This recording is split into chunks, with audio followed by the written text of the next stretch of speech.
When you're making a form with a handle, whether that be thrown or hand-built, if it's a mug or some kind of vessel, you want to have a good balance between the handle and the form.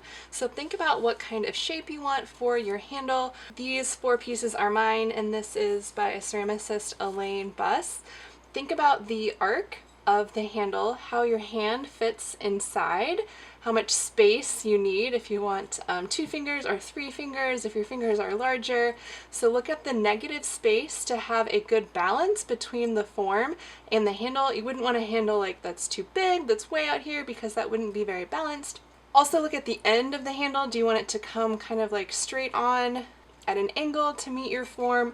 Or do you want it to be a little bit more round? Since this is a smaller piece, then this gives more space to hold it. Also, I added this kind of curlicue at the bottom. This I made as a water bottle, and this is just kind of a loop instead of a maybe more traditional handle. I often like to have this kind of base at my handle where I have this bigger attachment area. So you do also want to think about your attachment area. If you have your handle going straight onto your form, you need to make sure it's really secure. This gives a little bit more surface area. This handle is a little bit wider and flatter compared to this style, which is rounder. Also, when you're attaching your handle, you want it to be straight on.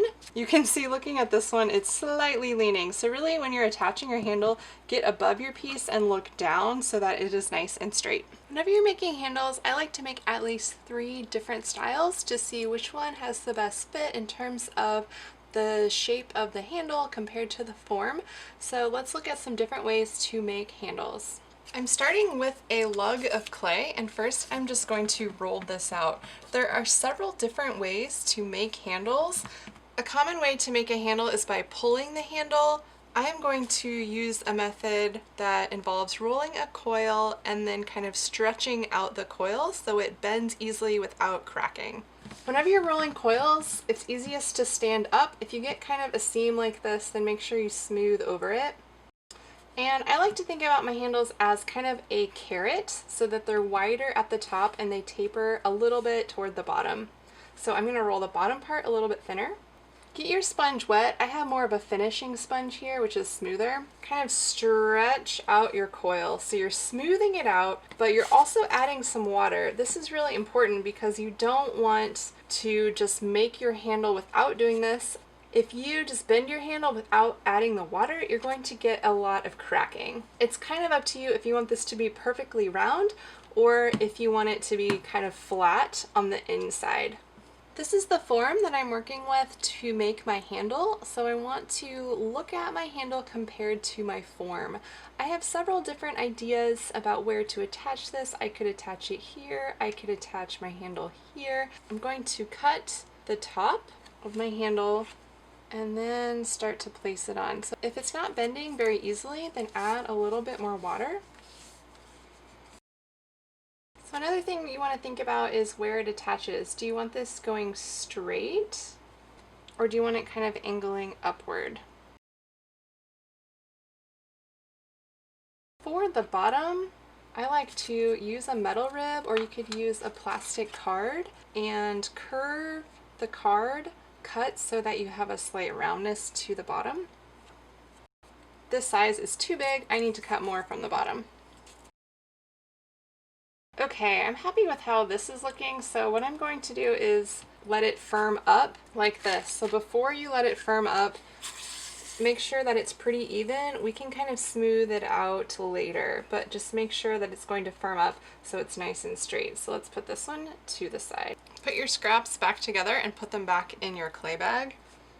For this one, I wanted to make a flatter style. Think about if you want more of an organic quality or if you want it really with sharp, clean edges, maybe that you cut from a slab.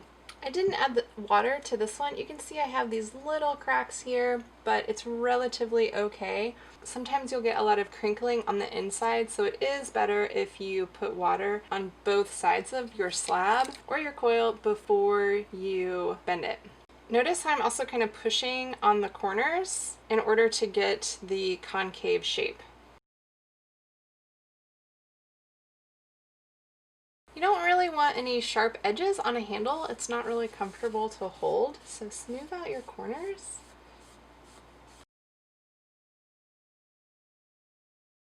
I've been wanting to try this kind of like puffy style of handle, so I rolled out 2 thin slabs and then I cut a shape that I liked. Then I traced around the first shape in order to get 2 matching pieces.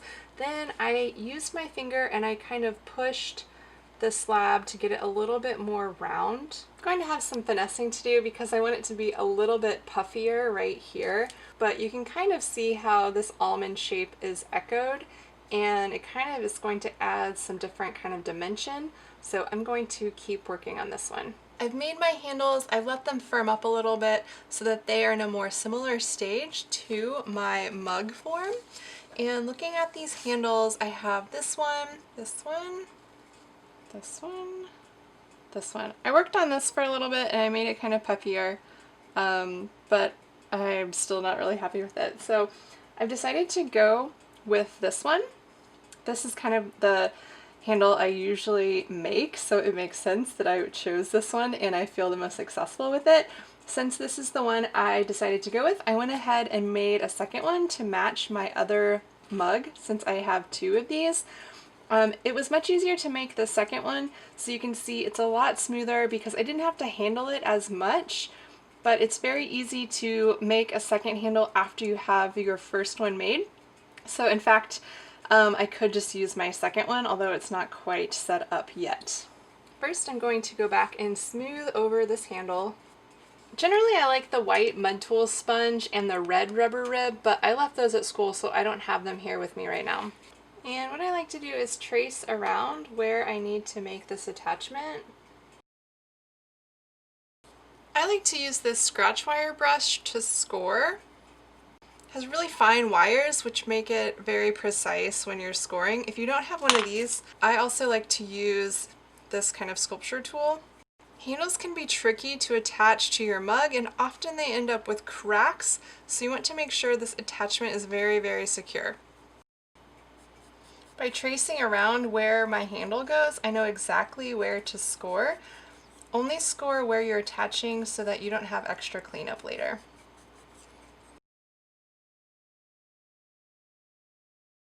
My slip is a little bit thin and this mug is a little bit dry, so I'm also going to add a tiny bit of vinegar. Vinegar is acidic and so it can help bond 2 pieces of clay. You don't need very much. Be careful not to get too much slip. You don't want your slip kind of oozing out. Usually I put a mug like this in my lap when I'm wearing an apron, so that way I can be a little bit more firm with pressing my handle onto my mug. However, I can't do that and have it on camera, so I am going to be very careful on this surface, but it does help to put your mug on a piece of foam or something softer. I am going to press firmly, but with finesse is what I like to say. Be careful that you're not pinching inward right here. You want to maintain this even thickness of your handle going into the mug. If you notice a bit of a gap, what you can do is roll a coil and patch that area. Then take a wood tool and smooth the transition from your handle into the body of your mug. One thing to be aware of is the negative space of your handle. Oftentimes the handle will kind of arc upward here. Be careful not to add too much water to your handle. If you think your attachment isn't very secure, or you think it looks kind of funny where the handle meets the body of the piece, you might want to add a tiny coil either all the way around your handle or just right here to get this a nice smooth transition. Also think about if you want this kind of edge quality to be showing, or if you want it blended really smoothly into the body of the piece. If you feel like your handle is kind of sinking a little bit, then it's helpful to store it upside down. Sometimes it's also helpful to put a sponge inside of the handle for more support, or to use a paper towel. This clay is B-Mix 5. It doesn't have any grog. I'm also using this finishing sponge. If you have an orange sponge and if you have a clay body with grog, be really careful not to over sponge. Your sponge will remove a lot of those fine clay particles and reveal the grog. So do be careful if you're using a clay body with grog.